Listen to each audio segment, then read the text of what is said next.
Hello and welcome back to Issues That Matter. I'm your host Rashida here at Omega Studio ATL. Today we have an amazing topic. And our topic today we'll be talking about diaspora teens and challenges.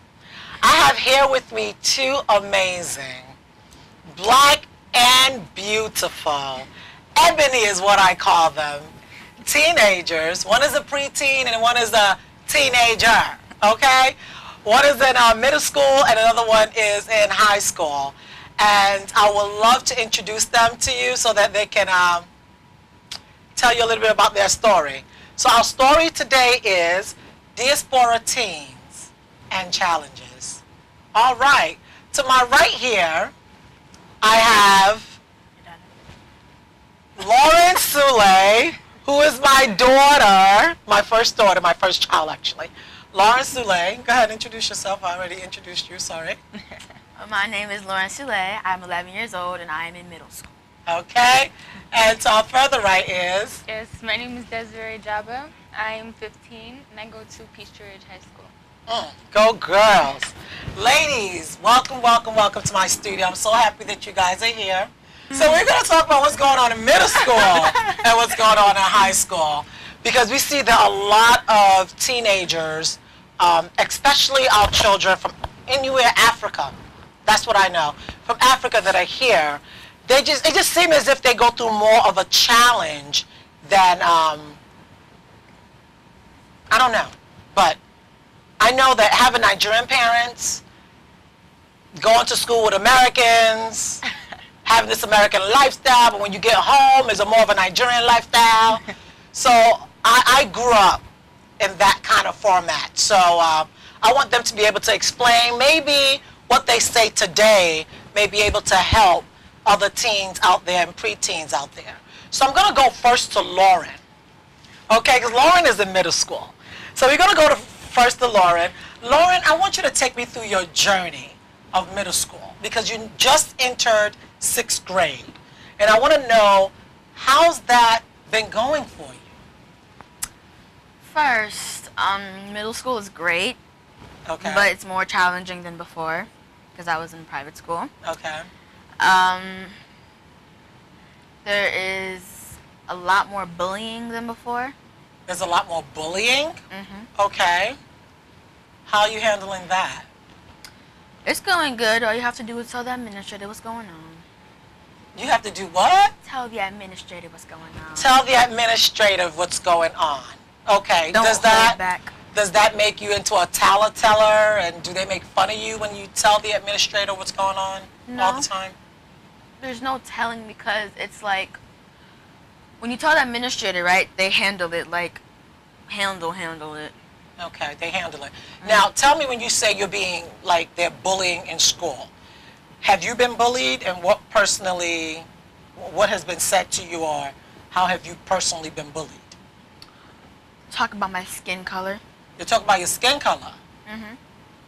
Is your school an all-white school, a mixed school, or all-black school? No. It's what? What is it?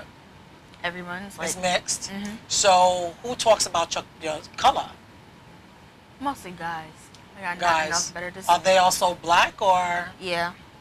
So black guys are talking about your skin color. Mm-hmm. What are they saying about your skin color? I'm dark chocolate. That I look like midnight. That you look like midnight. Your dark chocolate would be a good thing, because you are dark chocolate and beautiful. Okay, but you look like midnight. How does that make you feel, though? It doesn't... It's like... It hurts my feelings a lot. It hurts your feelings, okay. Mm-hmm. And what do you take from that? Does it bother you? Does it make you feel that... Does it make you feel less of a person? Does it mess up your self-esteem? What does it do to you when something like that is said to you? It doesn't really move me that much. Okay. But for them to be saying it and then laughing at it, it just... It bothers you a bit. Blows me off. It blows you off. Mm-hmm. Okay, what do you do at that point? How do you turn that situation into either a good situation, or what do you do when that happens? I take into a good situation because I know when I'm black. I know that I'm black and I'm beautiful. Mhm. So that they're making fun of me. It's not really that they're making fun of me. They're just complimenting me. Oh, Lord Jesus, you go girl. Okay. Black chocolate. All right. So, what would you like to say to other teens or preteens out there that are going through the same thing? I mean, I love the fact that you say, to you, they're complimenting you. But what would you say to other preteens out there that are about your age 11 that may be going through the same thing, but they don't find it funny and it hurts their feelings?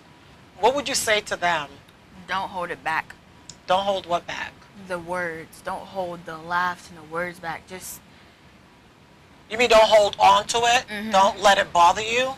Okay. Just take it as in God made you black and beautiful. Not, I mean, you know, black people, they actually look really beautiful. I mean, I'm not trying to be racist or anything, but white people, they just don't really have any color. Okay. Okay, black is beautiful. I think God has made everybody beautiful in their own way. Yeah. I feel that people should get to a point in their life where they're comfortable within themselves. And me sitting here saying this today, it took me a while to get there. And the reason why I say it took me a while to get there, because growing up, when I was here, I was very skinny. They didn't have jeans my size. There was no size 0 in jeans. You know, and if you wore a certain type of outfit, people made fun of that. You know, so growing up in America, when I was in mid-school, it was really, really challenging for me.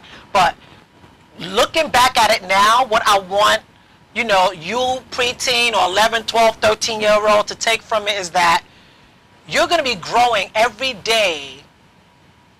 Things are going to be changing every day, and you need to be happy about the process that you're going through in life. Don't allow people that don't have self-esteem to bring you down because they're unhappy. Because a lot of times it's because they are unhappy is the reason why they're trying to bring you down to make themselves happy.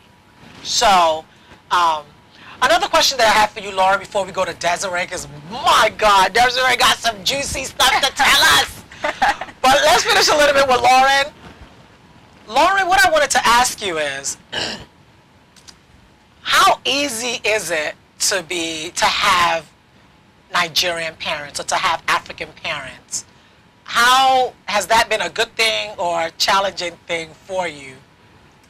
Sometimes it's challenging, sometimes it's really good because, you know, the chores, yes, Jesus, chores. Chores? Yes. The good part about that is that you get your house clean, and the challenging thing is that every day it's either jollof rice or oat fufu. Every day. It's either jollof rice or oat fufu. Yes. Hello, your mama chef. I ain't cooked jollof rice last night, and I sure didn't make oat fufu last night. Elijah did. Your grandmother did. Well, she's an elderly person. She's used to, you know, what she's used to. So you're trying to say that sometimes it's good with your Nigerian parents and sometimes it's challenging because they always make you do your chores. And we get punishment if we do something. Okay. And then another question that I have for you is that how are you with your siblings, Lauren? Because at this age, and you being the only female in the house, other than your mom, you have 2 brothers. How is your relationship with your brothers? I'll kind of say it's between, because... Between what? Between, like, you know, love and sometimes not liking, because we have a lot of fights. Also, but I love my brothers to death. Like, I'm so not kidding. I would die for them. But if it's like they get me angry, it's done deal. Done deal. You gonna do what? Time for whoopings. Time for whooping. All right, Lauren. So how are your grades going? What's going on? Still with the school situation. You know, we talked about the bullying and how you handle that in a positive way. But do you feel that sometimes it can affect a person emotionally where you're not really giving your full self to your grades and doing good in school, because, I mean, I wish I was as strong as you are, you know, with being able to tell them black is beautiful, and I'm not taking it in a negative way. For me, it wasn't black is beautiful. It was like, oh my God. Ours was more of, when I was growing up, it was more of, you're African. So it was, you're African, you're not American. You're a booty scratcher. You're a booty scratcher, because that's what Africans do. So mine was more of, I was African. It wasn't more of you're black. And just because of that, emotionally, it was affecting me emotionally a little bit. So has being called, being that you were called, what was it again? Black Dark Midnight. Black Dark Midnight, black chocolate, all that good stuff. It doesn't affect you emotionally in any type of way? Does it affect you in any kind of way? Not really. It's just sometimes does. Sometimes if I'm it already gets having you? a bad day. But If you're already having a bad day. Mhm. Sweetheart, you don't pay bills. What causes your bad day? Huh? What causes a bad day? just people talking about me. People talking about you can cause a bad day. A lot. So it gets emotional then. Mhm. Okay. All right. Let me go and ask Desiree. Wow. Desiree. You are my heart. When you were in middle school, listening to what Lori went through, when you were in middle school, did you have similar challenges, or what were your challenges? I can relate with her because in middle school I got made fun of for being African. You got made fun of for being African. I got made fun of for being my complexion. For being dark skin. Okay. Yeah, for being skinny. Okay. You know, and school wasn't a problem for me, like academically, because school, I don't know, I just never had a problem with like academics. Right. It was just socially. It really okay. affected me because I was not as strong As she- Lauren. Yeah. Like I had to, like thick skin has come like over time. Right. But then it used to affect me a lot, and Okay. cause I'm just the type of person, what people say, it does bother. It eats you out. Yeah. Like, ugh. But I'm happy now that I've just grown to realize that, you know, no matter what, even if I was the prettiest girl ever, people would have stuff to say. To say still. People are always going to have stuff to say. You know, so I've grown from that. And middle school, I did have problems. I will be honest. I did have problems with following with what other people were doing. Uh-huh. And I remember feeling like I needed to do what they did to feel like I belonged. You belong, yeah. You know, I felt like it would stop the bullying, it would stop all this. And what I didn't realize at the time was that what people get away with is not always what I'm going to get away with. Oh, no. Especially being African. Ah! And so, you know, it was a lesson. Okay, so explain to me, when you said what other people would get away with, you were not going to get away with it because you were African. Was it because of your parents or what? Yeah, it was because we have to be honest, like American parents and African parents, they have a totally different mentality. Totally different mentality. And you know, so what other people's parents would accept, I was trying to, yeah, and you know, I would try and go there, and it wasn't even. It was like your mother was gonna shut it down. Like, not in this house. You know, so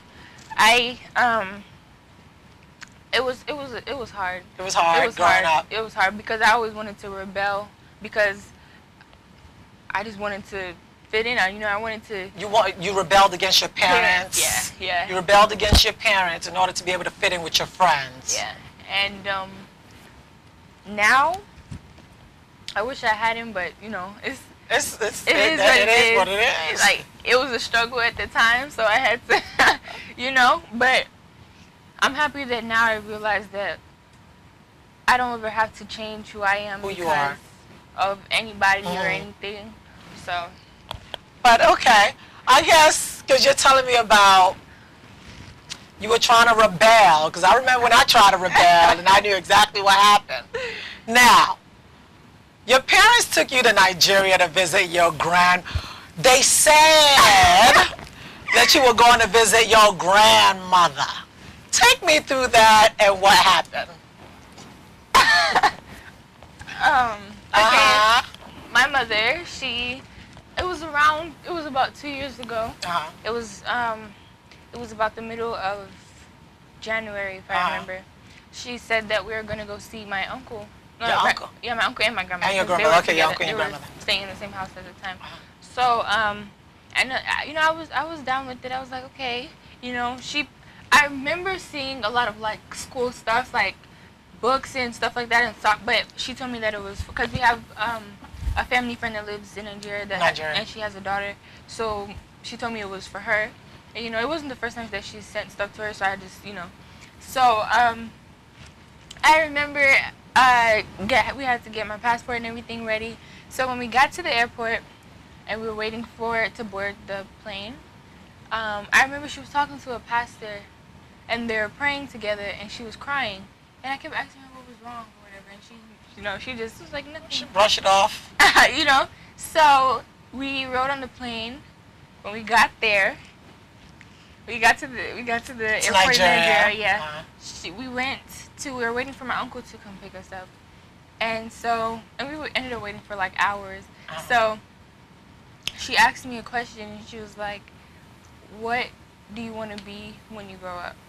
I told her, I've always wanted to be a fashion designer, model, and she goes, I can't remember the exact words, but she was basically saying that I want the best for you, and the way you're going right now is not gonna get you anywhere. It's not gonna when you were rebelling. Yeah. Okay. It's not gonna get you where you want to be. Right. And so right there, she dropped the bomb, and she was like, I brought you to Nigeria now, and you're here to stay. Woo! And at that moment, it blew me. I can't. Nowhere to run to. You couldn't go back. That's how I felt. That's exactly how I felt. Like, I can't go anywhere now. Like, that's it. Like, this is it. So, and I remember, I didn't say anything. I just started crying. Wow. And then she started crying. And then everybody around, Nigeria's really busy. So everybody was like, did somebody die? Is everything okay? So, and then I remember feeling so scared and betrayed. I felt betrayed. I couldn't lie. You felt betrayed? Because she lied to me. So I was, but now I see what it was all for, because I know myself. Like, if she had told me before we even got on the plane, of course, who next does morning that? She wouldn't even have seen me in the house. Like, it would have been, So when you got to Nigeria and you realized that this was going to be home for you, yeah, you felt betrayed. You were not excited. You couldn't get back on the plane. All right. So my thing is, what school did you go to in Nigeria? It was called Louisville Girls High School. Louisville Girls High School. Yeah. Where in Nigeria is it? It's in Ogun State. Ogun State. Yeah, it was a Catholic all-girls school. Right. And what was your experience? Just give us a real short phrase of what your experience was like in Louisville.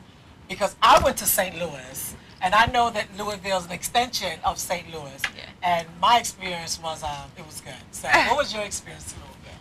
At first, it was horrible. It was horrible. Because there was just so much that I had to get used to. Mm-hmm.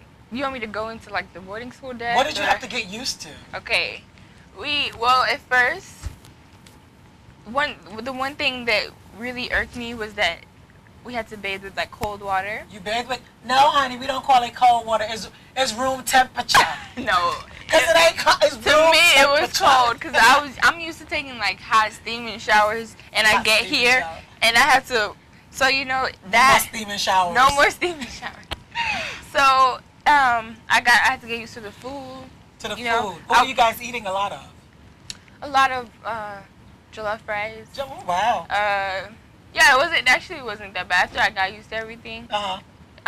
Just a lot of like traditional food, and so I had to get used to like the people, because they definitely acted different from people in America. So I got used to that, and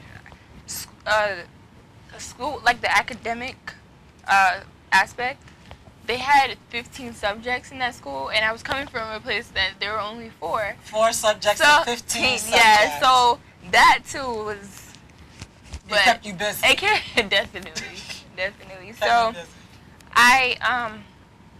that and pretty much just being away from home. I had to get used to that. That was. So you miss your siblings a lot? Yeah. You miss your parents too? Yeah. Yeah. What about the chores? Because I know Lauren was talking about chores. That's more challenging. Yeah. What about the chores? At the school? Or yeah. Did you guys have chores at school? Yeah, we did. You see? Yeah, like the whole, we had to, because it was a boarding school, so we all like stayed in dorms, right. And it was important that we kept everywhere clean, right. And being that we're girls, we had to always wash our stuff, have everything intact, ironed, everything, yeah. And the sisters at the school, they made sure that everything, all that stuff was done, like because there were punishments for not doing what you needed to do. Okay, so you get punished if you didn't do what you were supposed to. Oh yeah, yeah. Okay. So. What kind of punishment? Punishment, honey. that whipping stuff you're talking about. That whipping stuff you're I was actually really fortunate because I think because of where I was coming from, a lot of times I was able to avoid a lot of punishments. So it was like. How were you able to avoid punishments? I don't know what grace I had, but I just know that whenever it came to like trouble, they'd be like, "Oh, you can go. Oh, go sit down. Go somewhere." Right. So it was, and the people like they liked me, I guess because of like, I don't know. Americana. Yeah. Americana. So yeah. So it was the punishment, but what they did, like the other people, what they did go through. It was crazy. It was crazy. Right. So let me ask you another question. So do you think the experience, how long did you stay in Nigeria for? About 2 years. Did you like it? Yeah, I did. Actually, I've been wanting to go back for You a want to while. go back? So, did y'all hear that? She want to go back. Okay, so it's not really as bad as you guys think. No, not at all. Yeah. Especially what people are taught here about Africa. Like, my friends, when I came back, they were like, they sent you there? Like, you said it like it wasn't even... Like, you know what I mean? So... Like you were supposed to get butchered out there or something, yeah. Like they sent you to Africa? So, I don't know, the view people have on Africa is not exactly what it is at all. So you had a very, very good experience. I did. I had fun. And you had fun. Okay, because I remember when you first came back, when you came to visit, I think you came around maybe Christmas time to visit, and I was asking you, were you going to go back? And you said, yes, I can't wait to go back. Yeah. I'm so tired of these 4-corner walls. In Nigeria, you get to walk around and, Yeah, people are everywhere. Everything's so free. Everything's so free. So it's not like here. No, it's not at all. Do you think that the 4 corners of the wall that we try to protect our children so much, do you think that also causes a rage where you guys just want to rebel because you want to get out, you want to do things, you see that your friends are doing this, you want to do it. Yeah, but definitely, you can't because we're always trying to, keep you guys in a huddled box together until you can fly. And then, So, yeah, I mean, even if you try and get wings too early, they cut them off. They cut them off. So, it's... But why? Wait till y'all 21. So, yeah, I mean, definitely being kept from a lot of things it makes you want to do it.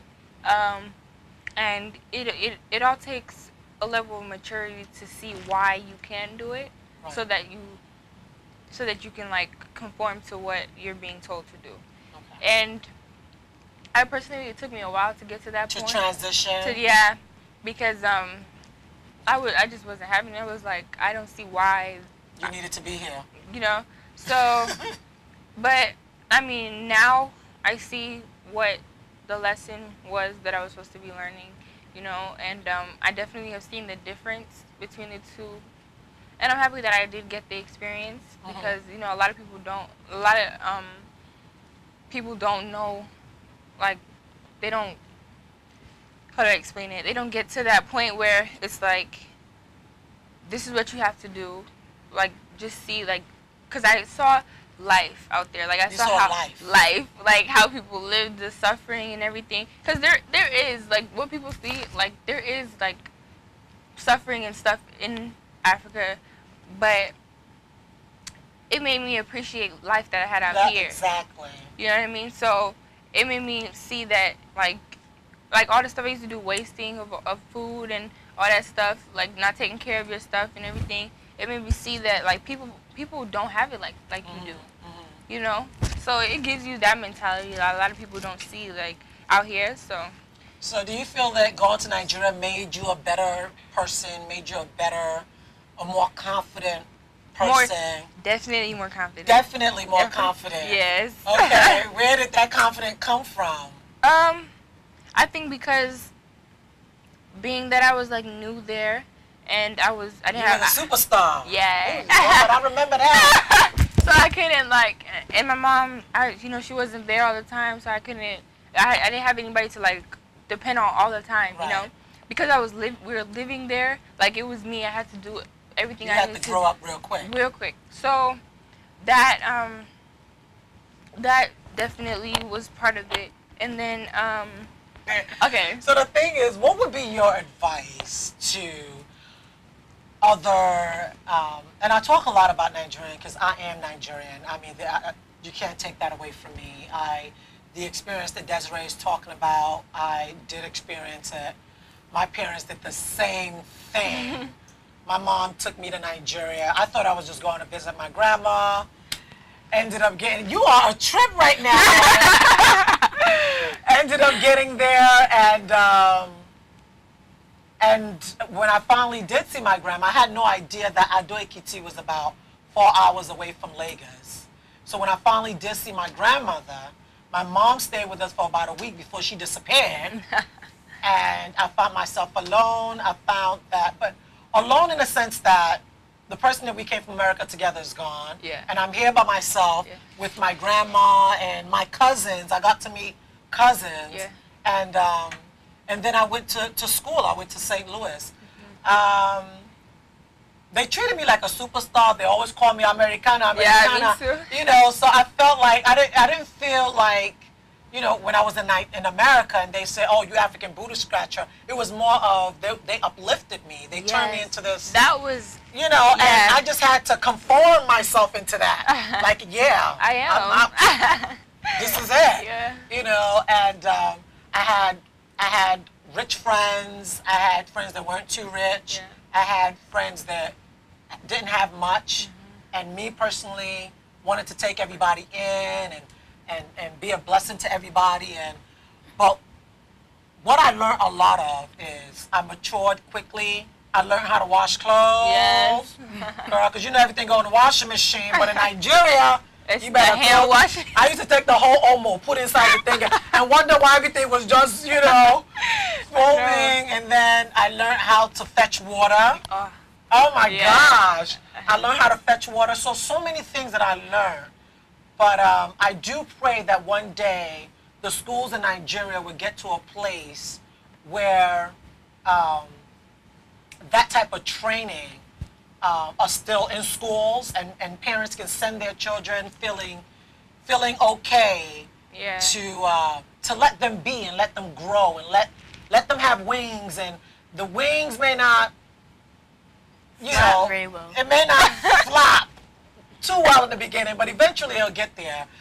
What is your advice for Lori? Because we're really thinking about taking Lori to Nigeria. You're my only daughter, my love. I want you to be able to. No, it's not a bad thing. It's not. It's really not. Look at her. It's not a bad thing. Every time I look at Desiree, I just get this. I get excited because I remember your mom called me when she was asking for the school. She asked me for the school. I said, girl, so you were in on it? Yes, honey. I said, girls, Louisville. You know, she got the name of the school and everything, and I felt really happy because I knew what it had did for me. Till today, every single day, I thank my parents. Ma, if I never said it, if I didn't say it as often as I should, I'm saying it again today. Thank you, you and Dad, so much for taking me to Nigeria, because I didn't only learn culture. I learn culture. I learn how to speak my language. I learn different people's behaviors. You know, I learn the difference between friends and not too good friends. I learn religion. Yeah, yeah. You know, I learn religion. I know my Hail Mary, full of grace, the Lord is with thee, honey. Yes. Blessed thou amongst women, blessed thou fruit of the womb, Jesus. I learned all of that. Yeah. So, what advice would you give?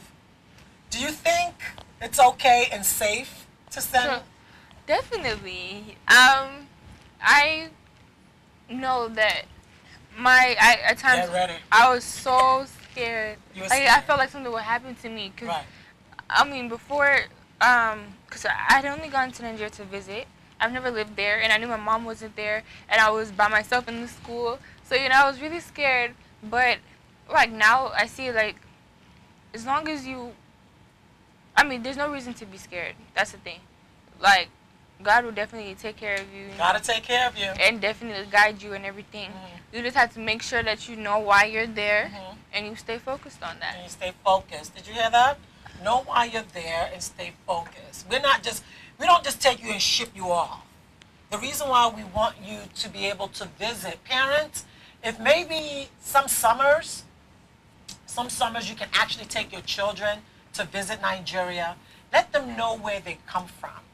I know some friends of mine that from when they were young, they came here when they were about 4 or 5 years old. They've never been to Nigeria again. They don't have the culture. They forgot that culture a long time ago. They're not even interested. They, a lot of them eat Nigerian food when they go to parties because it's jollof rice. But once they forget the culture of where they're from, then what do you think is going to happen to the next generation, the one that their children? Yeah. Then that's out the window. Then a lot of children, then their grandchildren be like, oh, yeah, my grandpa came from Nigeria. Oh, where in Nigeria does your grandpa come from? Lagos. I heard Lagos. And that's it. And that's all they know. So it's good to teach our children the culture so that we can keep the culture, keep our culture strong and fresh within the next generation. Lauren, final words from you and from Desiree. What would you like to say before we head on out?